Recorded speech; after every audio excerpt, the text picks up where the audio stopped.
Hi guys, I'm Navya from மால்மெண்ட் of Navya. So இன்னைக்கு நம்ம பார்க்க போகிற கதை பேர் கரடியும் இரு வழிபோக்கர்களும். கதைக்குள்ள போலாமா? ஒரு ஊரில் இரண்டு நண்பர்கள் இருந்தார்கள்.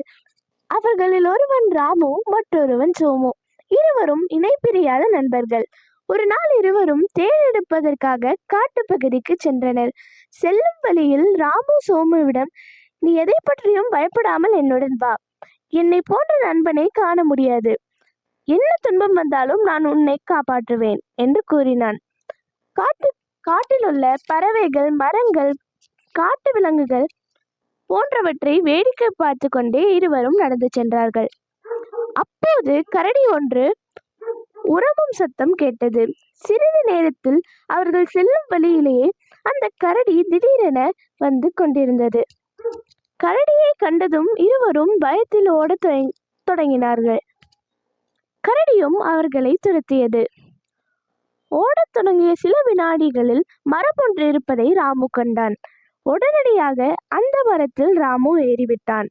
சோமுக்கோ மரத்தில் ஏறத் தெரியாது என்று அறிந்ததும் மரத்தில் ஏற முடியாதவனை கீழே விட்டுவிட்டு தன்னை மட்டும் காத்துக்கொள்ள சுயநிலத்துடன் ராமு நடந்து கொண்டான்.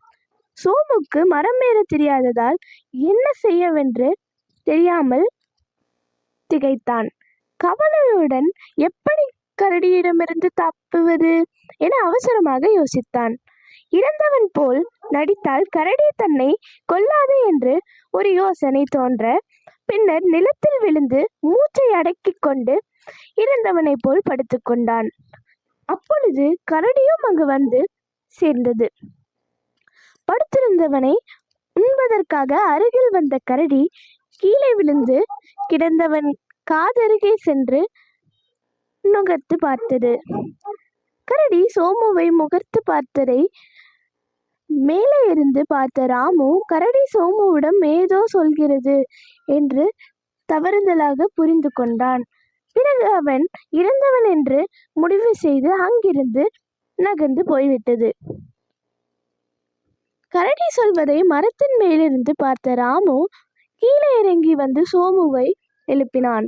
கரடி சென்று விட்டது, இனி எழுப்பு, நாம் தப்பிவிடலாம் என்று சோமு கூறினான்.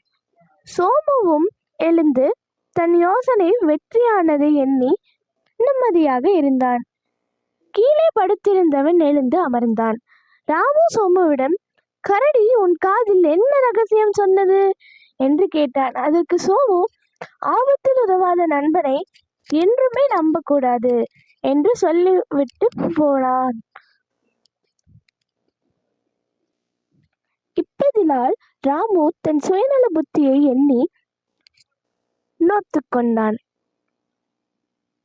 சோமுவோ, இனிமேல் எங்கள் நட்பு நீட்க வேண்டாம் என்று கூறிக்கொண்டு தனியாக நடந்து சென்றான்.